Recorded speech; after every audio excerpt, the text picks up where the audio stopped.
Allah subhanahu wa ta'ala tells us in the Quran, اعلموا أنما الحياة الدنيا لعب ولهو وزينة وتفاخر بينكم وتكاثر في الأموال والأولاد. Know that the life of this world is play, amusement. You know what's very interesting about this ayah? Is when you break down this ayah, from Surah Al-Hadid, you find that this ayah is a chronological timeline of our life in this world, of the things that matter most to us in this world. Because when we first come into this life, what's the most important thing to us as a child? It's play. If you want to get a present for a little child and you drop $1,000 on a Armani suit, they're really not going to care. But if you spend 50 cents on a rattle, they'll be happy. And this is because what matters most when you first come into this dunya is just, I want to play. لعب. اعلموا أنما الحياة الدنيا لعب ولهو. And then you get a little bit older and now you're kind of like in late elementary, middle school.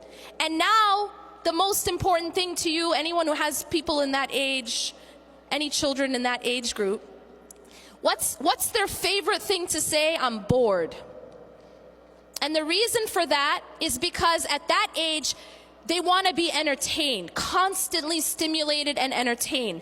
And that's because at that point, the most important thing to them is entertainment, amusement. This is called lahu in the Quran.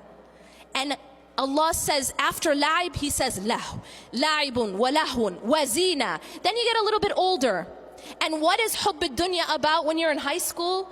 Well, pretty much it's about what you look like, what you're wearing. This is the time when people are so concerned about what they look like that this is when you see spikes in things like eating disorders, because what you look like becomes of utmost importance. And so here Allah says zina. Zina is adornment, looking good.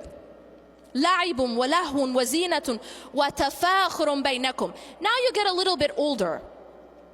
And now it's not so much about your rattles and your video games or even your brand names. Now it's about proving yourself. Now it's about, how do I stack up next to someone else? What medical school are you getting into? How are your grades? And now it's tafakhurun baynakum. Now you're trying to show off. You're trying to compete. Then you get established. You get a big house, nice car, and children. And now what is it? وَتَكَاثُرٌ فِي الْأَمْوَالِ وَالْأَوْلَادِ. Now it's about getting a lot or competing in the accumulation with regards to money and your children. But what's so interesting here is that Allah says all of this, He gives us an analogy. See, all of these are halal things. But these are the things we get caught up in. And each person is at a different stage in that dunya. But all of it, كَمَثَلِ غَيْثٍ أَعْجَبَ الْكُفَّارَ نَبَاتُهُ ثُمَّ يَهِيجُ فَتَرَاهُ مُصْفَرًّا.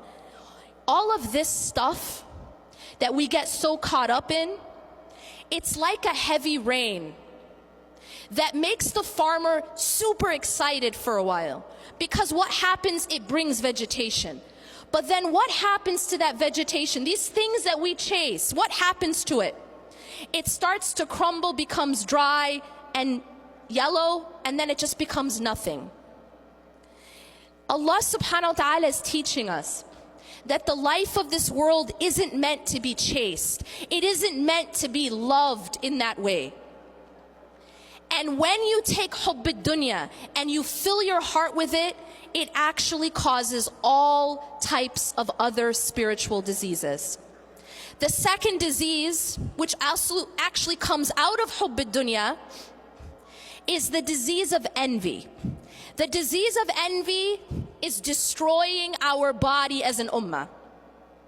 And now we have social media, right? So that we can really express this disease. And the reason why we have the disease of envy is because we have lost focus of what matters most. And so our competitions and our comparisons are all about dunya. What does that person look like? What is that person wearing? What kind of car do they have? What kind of house do they have? And so our comparisons are all dunya, dunya, dunya. We've lost sight of what actually matters. And what is the cure for these diseases? Well, the first disease of hubb ad-dunya. The disease of hubb ad-dunya is to refocus on the final home. I mentioned this earlier. Every single one of us are moving. And anyone who's ever moved before knows that in order to move, you have to furnish the home you're moving to. You have to prepare it. Every single person is moving into their grave. And that's without a shadow of a doubt. But the question is, have you furnished that home? Some of us are going to get to that home and it's going to have no furniture. Some of us are going to get to that home and in fact it's going to have been burnt down. And so the question becomes not whether or not we're moving, it's how does our home look once we get there? And so the cure to hubb ad-dunya is what Allah subhanahu wa ta'ala says, Ya ayyuha alladhina amanu taqullaha wal tandur nafsum ma qaddamat lighad wattaqullah. O you who have believed, have taqwa of Allah, be conscious of Allah, and let everyone know, let everyone be aware of what they're putting forth for tomorrow. Plan for that home because you're going there. The question